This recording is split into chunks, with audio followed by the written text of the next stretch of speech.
하나님 말씀 요한복음 20장 19절 말씀부터 23절에 있는 말씀입니다. 이날 곧 안식 후 첫날 저녁 때에 제자들이 유대인들을 두려워하여 모인 곳에 문들을 닫았더니 예수께서 오사 가운데 서서 이르시되 너희에게 평강이 있을지어다 이 말씀을 하시고 손과 옆구리를 보이시니 제자들이 주를 보고 기뻐하더라. 예수께서 또 이르시되 너희에게 평강이 있을지어다 아버지께서 나를 보내신 것 같이 나도 너희를 보내노라.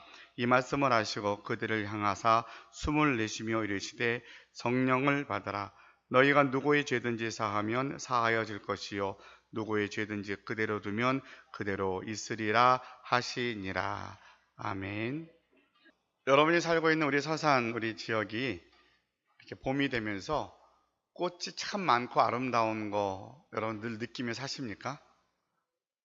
예, 뭐 다른 동네도 그럴 것 같지만 제가 이제 서산에 이사 온 지 이제 1년 됐고 이제 사역하신 지가 1년 되어져 가는데 작년에는 제가 3월 말에 이사 와서 4월 달도 조금 뭐 여러 가지 일들이 분주해서 잘 못 봤는데 올해 이렇게 쭉 교회 오고 가는 발걸음이나 이렇게 쭉 다녀보면 뭐 벚꽃이나 개나리나 가는 곳마다 꽃이 정말 많아요.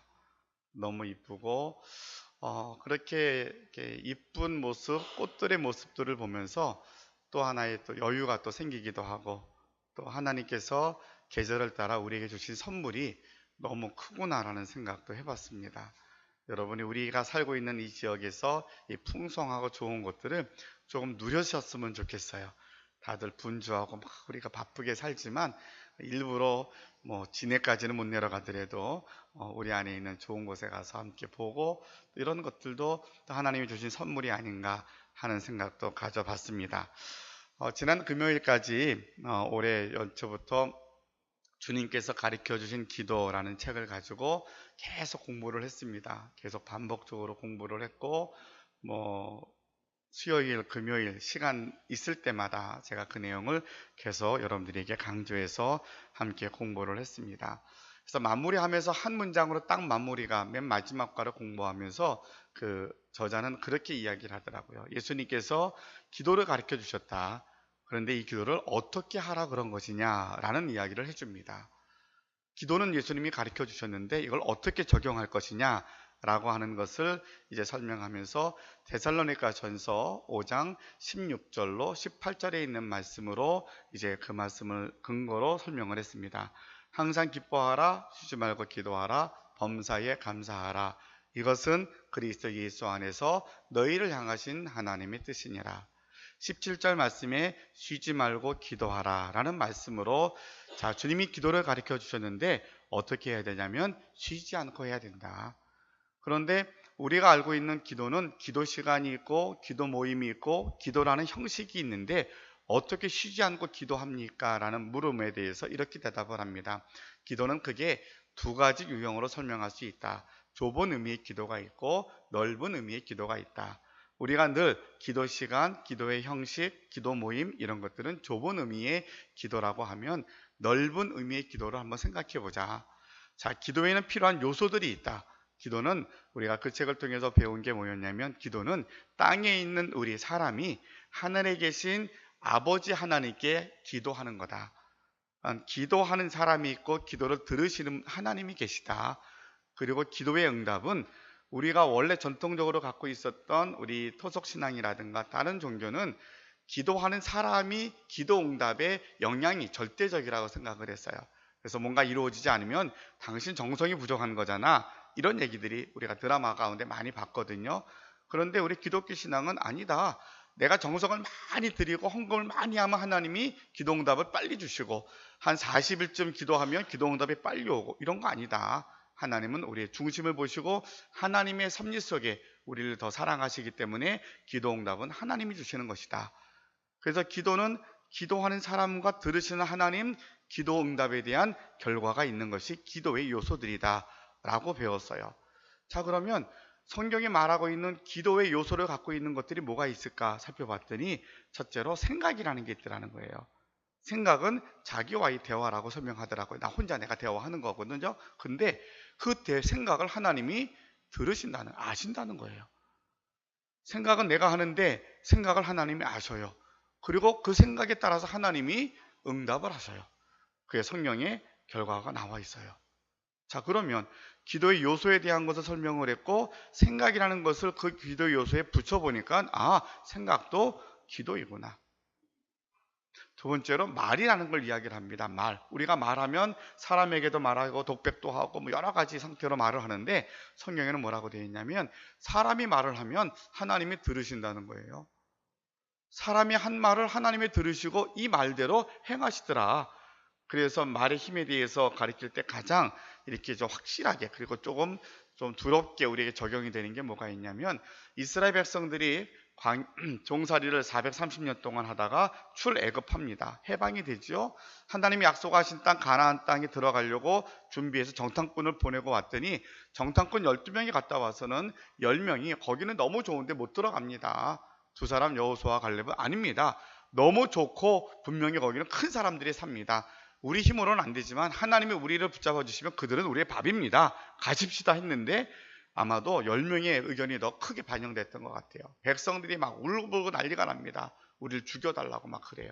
하나님이 그것을 들으셨어요. 너희가 죽여달라 그랬지? 알았어. 너희가 한 말대로 내가 그렇게 할 거야. 하나님이 들으시고 사람들이 하는 말을 들으시고 하나님이 행하시더라는 거죠. 자, 그러면 우리가 말에 대한 것을 기도의 요소로 이렇게 또 적용을 해보니까 말도 기도이구나. 세 번째는 우리의 행위라는 거예요. 사람이 자기의 소견대로 행동을 하는데, 사람이 행동한 것을 하나님이 보시고 하나님께서 행위를 따라서 하나님이 기뻐하시기도 하고 심판하시기도 하시더라고 성경이 증거를 합니다.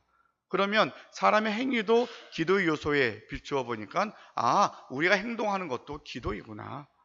그러니까 좁은 의미의 기도는 우리가 계속 배웠던 내용들, 우리의 일상적인 것이었다면, 조금 넓은 의미의 기도는 어떤 것들이 있느냐? 생각과 말과 행위, 삶의 전부가 다 기도라고 설명을 할 수 있더라는 거죠.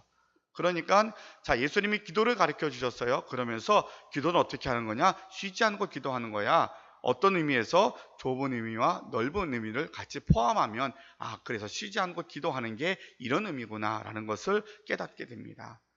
예수 믿는 우리들은 우리가 생각하는 거, 잠자는 순간에 꿈속에서라도 우리가 무의식 중이라도 하나님께 기도하고 있음을, 기도는 하나님과 대면하여 대화하는 거거든요. 그러니까 우리 삶 자체가 늘 하나님과 동행하는 것이고, 우리가 동행하시겠다고 약속하신 분이 임마누엘의 하나님 예수님이시고, 우리 인도하시는 분이 성령님이시라면 신앙인의 삶 자체는 결국은 주님과 동행하는 것이고 우리 삶 자체가 기도이구나 라는 것을 우리가 깨닫게 됩니다. 자, 그러면 이 기도를 쉬지 않고 기도해야 되는데, 그러면 시간적으로 얼마큼 해야 되는 것이고 분량은 얼마큼 해야 되느냐 하는 문제가 있는데, 데살로니가전서 16장에 보면 항상 기뻐하라고, 기도는 어떻게 하느냐? 항상 하는 거야. 항상. 그리고 범위는 어떻게 하냐? 범사에, 작은 거 큰 것만 하는 게 범사에 하는 거야. 이렇게 적용을 했더라고요. 그러니까 데살로니가전서 5장 16절로 18절을 설교할 때 주제를 어디에 두느냐에 따라서 여러 가지로 설교할 수 있을 텐데, 오늘 이 책을 쓴 목사님은 쉬지 않고 기도하라고 하는 기도를 중심으로 앞에 항상이라는 말과 뒤에 범사라는 것을, 기도는 이렇게 하는 거야. 기도는 항상 하는 것인데, 기도는 쉬지 않고 하는 것인데 항상, 그리고 범사에 기도하는 거야 라고 가르쳐 주시더라고요. 자, 이렇게 해서 우리가 기도에 대한 것들을 배웠어요. 근데 이게 잘 되지 않아요. 그래서 그 다음에 뭘 가르쳐 줬냐면, 본인이 젊었을 때부터 기도 노트를 썼다라고 예를 들어 주더라고요. 기도가, 내가 오늘 기도 제목이 무엇인가, 기도를 다 토시 하나 안 틀리고 다 쓴 게 아니라 기도한 제목들이 있을 거 아니에요. 내가 내 기도에 대해서 하나님께 구한 것이 뭐가 있을까? 내가 시험을 위해서 기도하고, 이번 중간고사, 우리 이제 학생들 4월 말 되면 중간고사가 다가올 텐데, 이번 중간고사 잘 보게 해주세요 기도하고, 취업되게 해주세요 우리 아이들 위해서 기도하고, 내가 필요한 여러 가지 것들 위해서 기도하잖아요. 이 기도를 매일매일 써나갔다는 거죠. 매일매일 써나가고, 시간이 지나가면 기도 노트를 체크하는 거죠. 이게 기도가 응답이 이루어졌는가를 확인하면서, 그래서 오랜만에 젊었을 때 썼던 기도 노트를 다시 읽어보니까 그때의 감격이 다시 회복이 됐더라는 거예요. 그래, 내가 이렇게 기도했더니 하나님 이렇게 응답하셨어.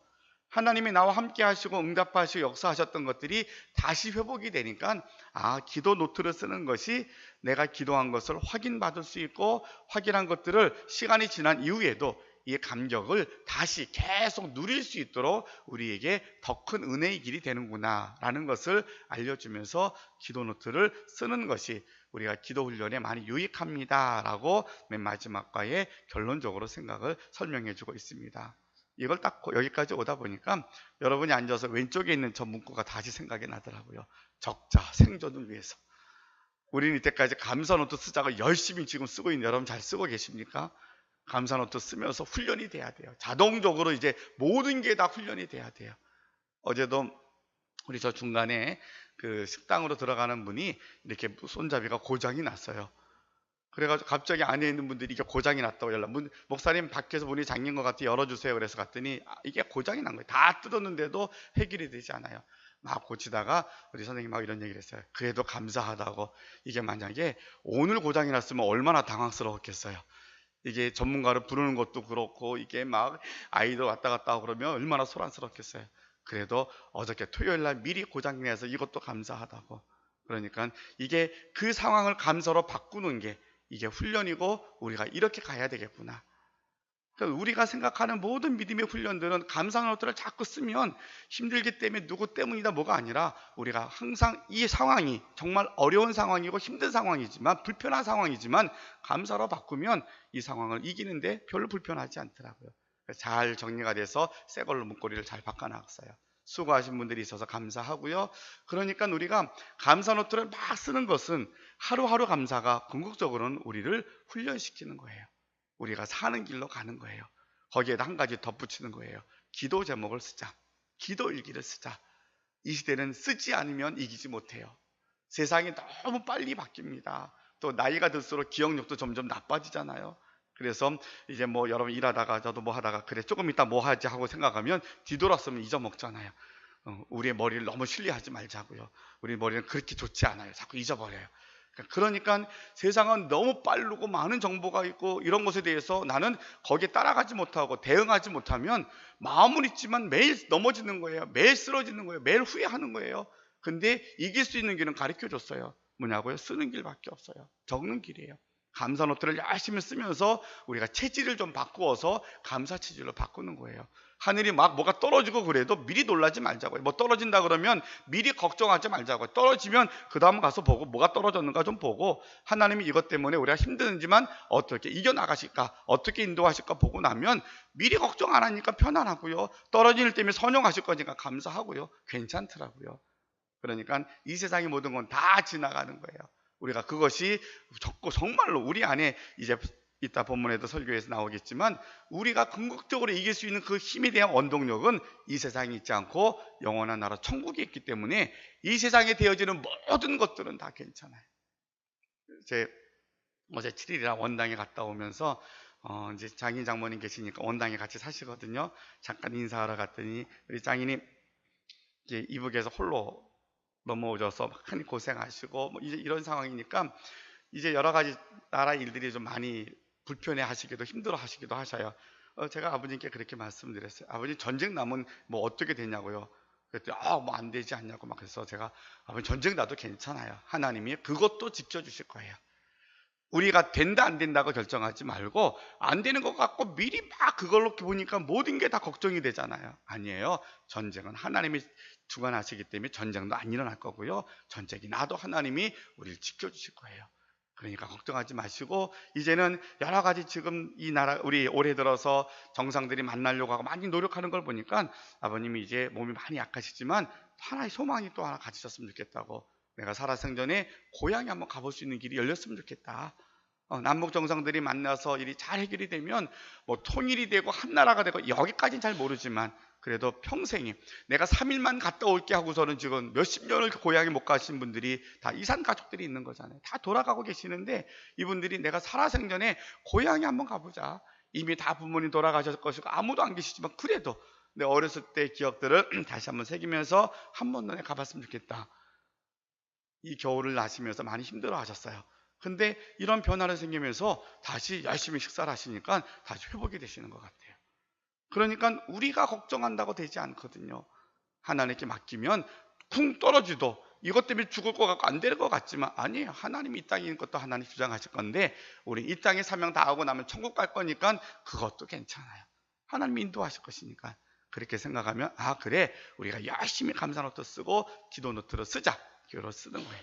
여러분 기도를 열심히 써내려가면서 하나님이 우리를 어떻게 인도하시는가를, 하나님이 내게 응답하시는 것들을 순간순간 체험하고 고백하는 우리 모두가 되었으면 좋겠습니다. 자, 오늘은 부활절로 첫 번째 주일이라 그래요. 우리 지난 주일에 부활절을 지냈고요. 그래서 주일이라고 하는 말은 예수님께서 성금요일에 돌아가셨고 십자가에서 부활 후 3일 동안 금요일, 토요일, 일요일 새벽에 예수님이 부활하셨어요. 그래서 주일, 주님의 날이라는 말이 약자거든요. 주일이라고 하는 말은 부활절이에요. 그래서 매 주일은 작은 부활절로 지키는 거예요. 그래서 사순절 기간 가운데도 부활절은 주일은 40일에 들어가지 않아요. 그래서 40일 사순절은 월요일부터 토요일까지를 계산해서 40일을 계산하니까 수요일이 시작이 되는 거고요. 주일은 그 속에서도 부활절이에요. 예수님이 부활하신 날들이라고 생각해서 우리 주일은 부활의 기쁨으로 하나님께 예배드리는 날이다 라고 생각하시면 됩니다.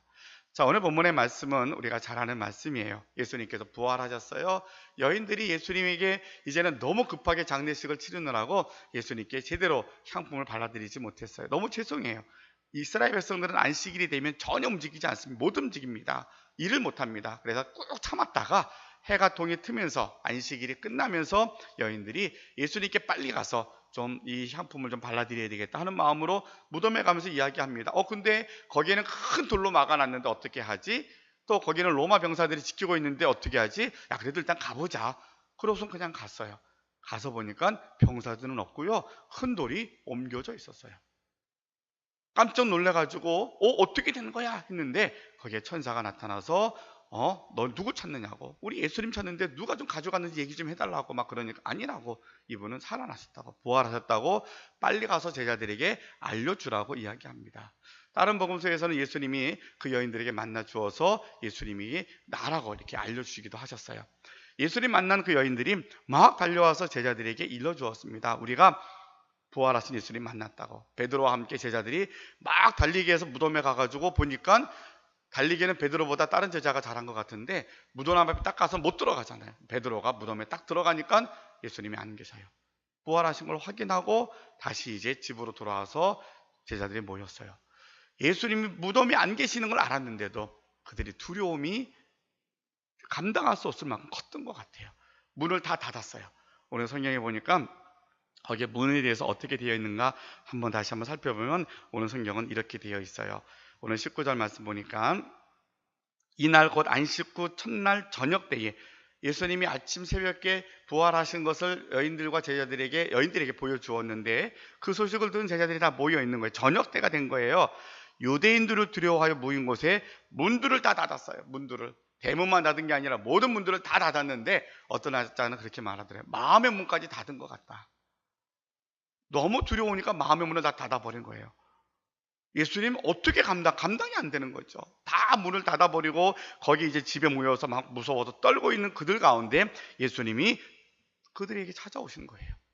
이미 예수님 십자가에 죽으시기 전까지는 육체의 몸을 갖고 있었기 때문에 시간과 공간의 모든 제한이 다 있었어요. 성경에 보면 울기도 하시고 피곤해도 하시고 막 그러긴 하셨지만 이제 부활하신 영체가 되고 난 후부터 예수님은 이 공간의 제한을 안 받으셔요. 그러니까 문이 다 잠겼는데 예수님이 들어오신 거예요. 얼마나 놀랬겠어요. 얼마나 놀라고 그들이 막 어찌할 바를 모르는 그때 예수님의 첫 번째 말씀이 너희에게 평강이 있을지어다. 마음의 문까지 꼭꼭 닫아가지고 야 이제 큰일 났다 막 예수님 이제 시신도 다 도둑 맞은 것 같고 부활하셨다는데 이게 도대체 이거 못 믿겠다 막 이러고 있는 판에 예수님은 그들에게 나타나셔서 너희에게 평강이 있을지어다 라고 말씀하십니다. 그러면서 그들에게 야 나야 그러면서 이제 손과 옆구리를 보이시면서 제자들에게 야 여기 창 자국 봐봐, 여기 못 자국 봐봐, 너희가 봤던 대로 내가 십자가에서 죽은 나 예수야 라고 제자들에게 보여주니까 제자들이 주를 보고 그제서야 기뻐합니다. 예수님이 정말 부활하셨구나. 그때 주님이 또 한 번 말씀하십니다. 예수께서 또 이르시되 너희에게 평강이 있을지어다. 오늘 부활로 첫 번째 주일을 맞이하는 저와 여러분에게 우리는 부활의 기쁨을 갖고 지난 주일에 부활절 예배를 드렸어요. 일주일 동안 열심히 여전히 우리는 별로 안 달라진 모습으로 세상에서 열심히 살았어요. 우리 세상의 삶이 어떤 삶이에요? 제자들이 마음의 문까지 꽉 닫아버리고 살았던 것처럼 혹시 우리 역시도 마음의 문도 닫아버리고 우리 모든 관계의 문도 닫아버리고 내가 생각하는 모든 비전도 다 닫아버리고 세상에 들려오는 많은 것들이 감당이 되지 않으니까 여전히 내가 육신의 짐을 짊어지고 힘겹게 살았던 한 주간이 아니었을까 생각을 해봅니다. 믿음은 있는데 구원은 받았는데 영생의 나라 천국은 가는데 근데 내 삶의 자리는 조금 별개인 것 같은 느낌이 들어요. 신앙생활은 주일날 교회 와서 예배 드리는 것이고 일주일 동안은 내 삶의 자리에 하나님 안 보이시잖아요. 하나님 안 계시잖아요. 이건 내가 감당할 몫이잖아요. 이렇게 내 힘으로 열심히 살다가 뭐 별다른 일 없으니까 또 그런 거보다 하고 또 우리는 주일날 교회 와서 예배를 드리고 있지 않는가 생각을 해봅니다. 오늘 성경에는 새벽에 부활하신 예수님이 저녁 시간에 제자들에게 찾아오셨지만 일주일 동안 시간이 지나 우리에게 다시 오셔서 우리에게 주시는 주님의 첫 번째 말씀은 무엇이었을까? 무슨 말씀일까 생각해 보니까 이 말씀일 것 같아요. 너희에게 평강이 있을지어다. 너희에게 평강이 있을지어다. 여러분, 사람들이 평안하지 못하는, 평강을 누리지 못하는 이유는 어디에 있다고 생각을 하십니까? 왜 우리가 평안하지 못할까? 어떤 것들이 우리를 힘들게 할까라고 생각했더니 몇 가지 요소들을 설명하는 자료가 있는데 첫 번째로는 질병이 우리의 기쁨과 평안을 앗아간다 그러더라고요. 질병이. 내가 아프면 두말할 것도 없고요. 내 가족이 아프면 그 한 사람의 아픔이 온 가족들에게 근심이 돼요. 옛날 어르신들이 그랬다 그러죠. 집안에 누가 크게 아프면 생일잔치 합니까? 안 합니까? 생일 안 해 먹습니다. 잔치 안 합니다. 누가 아프면 우환이라 그래서 우리는 옛날 우리 선조들도 안 했어요. 그리고 요새는 정말 저는 그런 얘기를 자꾸 해요. 대한민국이 정말 잘 사는 나라가 되고 정말 받은 복이 많아요. 그래서 옛날같이 우리가 가난하거나 어려울 때는 다 우리 개인이 국민들이 감당해야 될 몫이 있었다면 지금은 그렇지 않아요.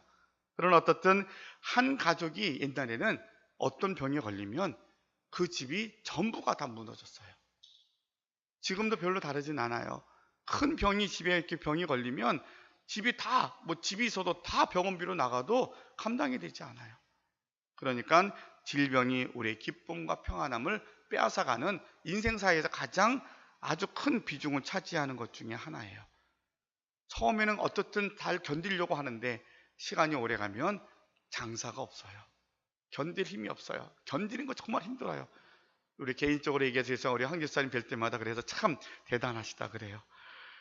이게 하루 이게 손가락에 가시 하나 들어가고 조금만 아파도 제가 가끔 이렇게 파스 붙이는 거 여러분 보시잖아요. 병원에 갔더니 뼈는 이상이 없다 그래서 염증 때문에 파스를 좀 아프면 붙이는데 이것도 불편하고 힘드는데 그 30년의 시간을 집사님 이렇게 싸우고 계시잖아요. 가족들도 대단하신 것 같아요. 어쨌든 이게 병이 길어지면 감당할 힘이 없어요. 뿐만 아니라 요새는 현대인들에게 또 하나의 우리에게 평안을 빼앗아가는 것 중에 하나가 마음의 병인 것 같아요. 여러분들이 다 전문가가 됐어요. 우울증이라는 단어 너무 많이 들었잖아요. 하도 정보가 많아가지고 이제 다 전문가예요. 다 알아요. 모르는 사람 아무도 없어요. 근데 이게 얼마나 심각한지를 몰라요. 그러니까 앞에 사람이 딱 그것이 터지고 나면 막 그때서야 뭘 해야 되는 것 같은데 터지면 수습하기가 너무 어려워요. 이미 다 증상이 다 나타납니다. 근데 사람들은 그것에 귀 기울이지 않고 들으려고 하지 않아요. 그러니까 마음의 병이 한번 들어가면 회복이 되기가 너무 어려워요. 그러니까 그것이 우리 모두에게 평안함을 빼앗아가는 이유가 됩니다. 그래서 마음의 병이라는 것, 우울감, 불안, 근심, 분노 이런 모든 것들이 우리 마음의 평안함을 빼앗아가기도 합니다. 그런가 하면 우리 환경에서 이루어지는 많은 짐들, 우리의 가난의 짐, 풀리지 않는 직장의 것들, 꼭꼭 묶여있는 사업장, 또 내가 물질이 묶여있는 것, 부채에 대한 문제, 모든 것들이 우리에게 짐이 되어서 평안함을 빼앗아가요. 그런가 하면 사람과의 관계 때문에 평안을 빼앗아간 사람이 너무 많아요. 가족 중에서도 가족이 화목한 집안이 사실은 10가정이 모이면 한두 가정이 안 되더라고요. 제가 통계가 다 맞는 건 아닌데 가족이 직계가 아니라 4촌, 8촌까지 다 모여서 제사가 되고 예배가 되고 이런 집안이 현대사회는 그리 많지 않아요. 그러니까 부모와의 관계가 불편한 것도 두말할 것도 없고, 부모, 자식, 동기 간에, 사촌 간의 관계가 불편하면 너무 힘이 들어. 잊고 살다가 명절만 되면 막 미래 그것 때문에 막 경기하잖아요. 너무 힘든 거예요. 그러니까 이러한 모든 요소들이 우리에게 평안을 빼앗아가는 짐이 되고 요소가 되더라는 거예요. 더 중요한 것은 인간적인 궁극적인 평안을 빼앗아가는 그 이유는 바로 죽음이라는 거예요. 다가오는 죽음 때문에 사람들은 매 순간 두려워하고 불안해합니다. 자, 이러한 모든 불안을 빼앗아갈 수 있는 우리 성도들에게 중요한 것은 구원의 확신에 대한 믿음.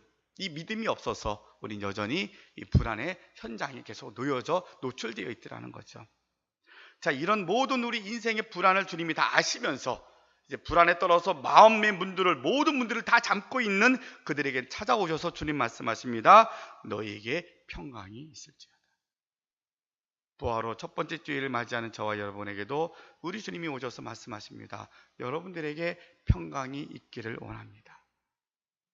주님 말씀이 평강이 여러분의 마음속에 주님의 음성으로 들려주실 수 있기를 바라고, 주님의 초청으로 아멘으로 받을 수 있기를 바랍니다. 주님께서 공생의 사역을 하시면서 이렇게 말씀하셨어요. 수고하고 무거운 짐진 자들아 다 내게로 오라. 내가 너희를 쉬게 하리라. 우리의 모든 형편을 아시는 주님이 우리를 초청하십니다. 너희 인생의 짐, 형편이 다르고 모든 사람에 따라 다 다르지만 얼마나 무겁냐고, 얼마나 힘드냐고, 얼마나 지쳐있고 고통스럽냐고, 이제는 그 짐을 내게 넘기라고, 그것 때문에 내가 이 땅에 왔다고, 그것 때문에 내가 십자가에서 죽었다고, 그 문제 해결하려고 내가 부활했다라고 주님이 우리에게 말씀하고 계십니다. 여러분의 그 무거운 짐들을 주님께 맡기고 내려놓으실 수 있기를 바랍니다. 자, 그러면서 주님께서 이렇게 이어서 말씀하십니다. 21절 말씀 보니까 예수께서 또 이르시되 너희에게 평강이 있을지어다. 아버지께서 나를 보내신 것 같이 나도 너희를 보내노라.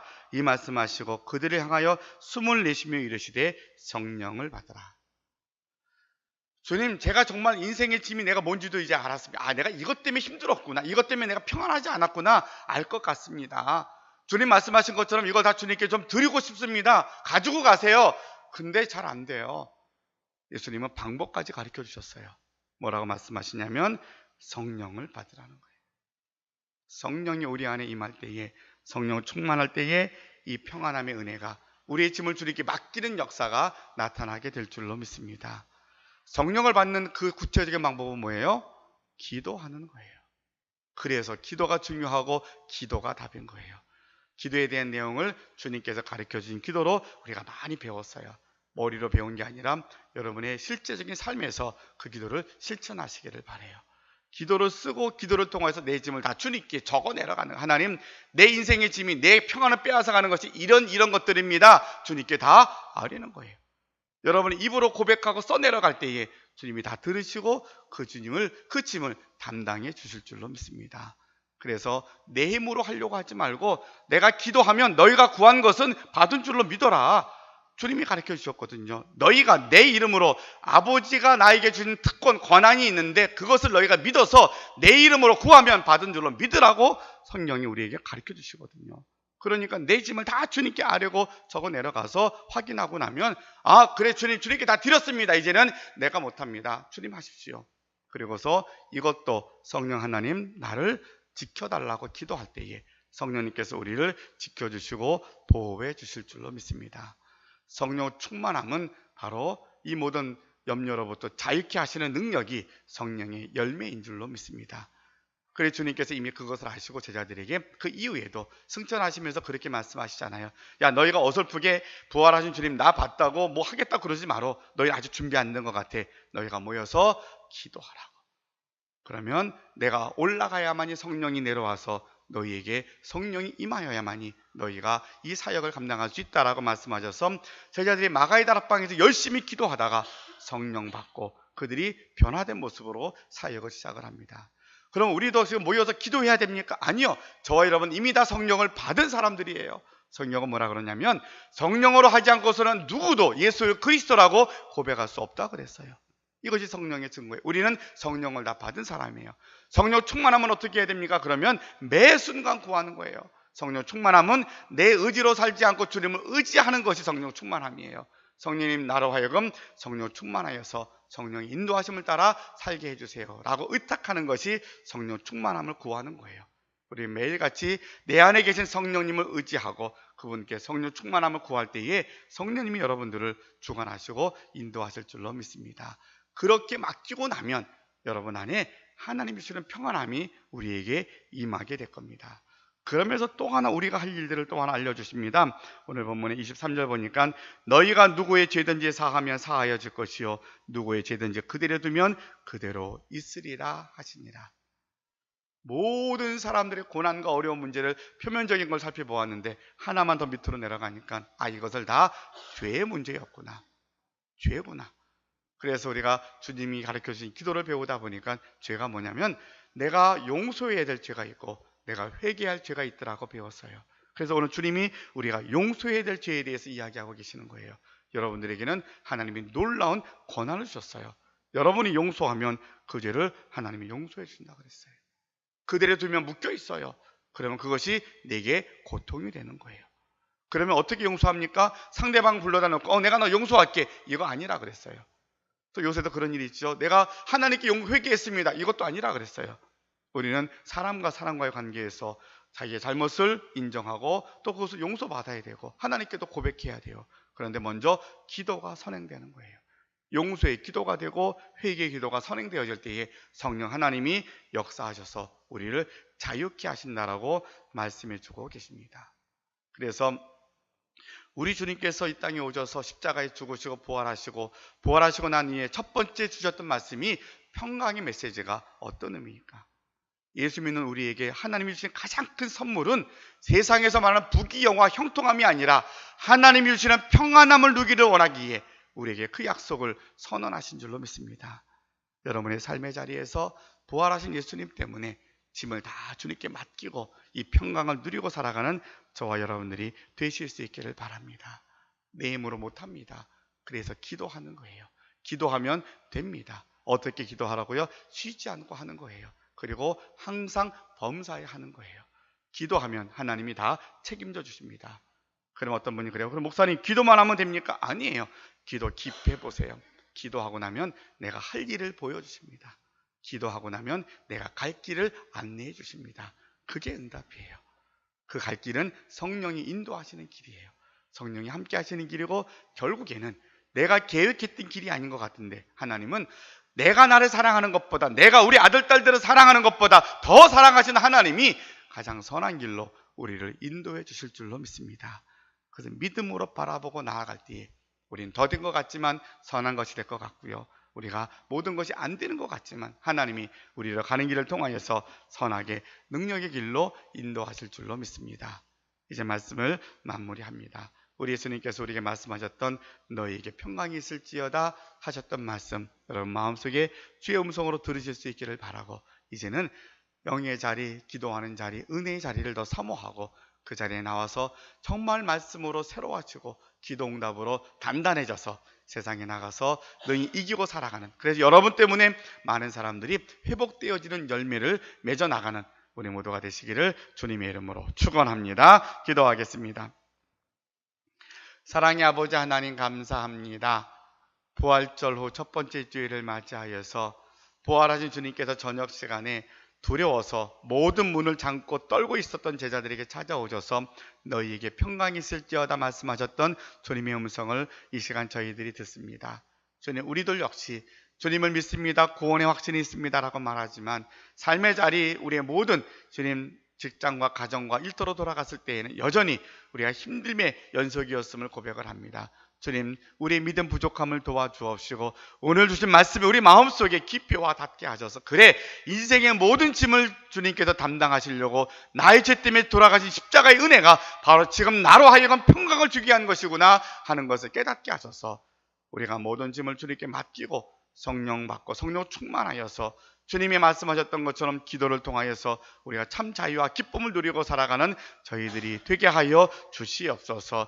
이미 구원받은 우리가 아직 이루어지지 않은 천국을 사모하면서 우리가 어떤 상황, 어떠한 일들이 있다 할지라도 두렵고 떨리는 일이 있다 할지라도 하나님 의지함으로 능히 이겨나가고 세상을 이기고 사망을 이기고 죽음을 이기고 우리의 고통을 이기고 승리의 삶을 살아갈 수 있는 우리 모두가 되게 하여 주시옵소서. 예수님의 이름으로 기도하옵나이다.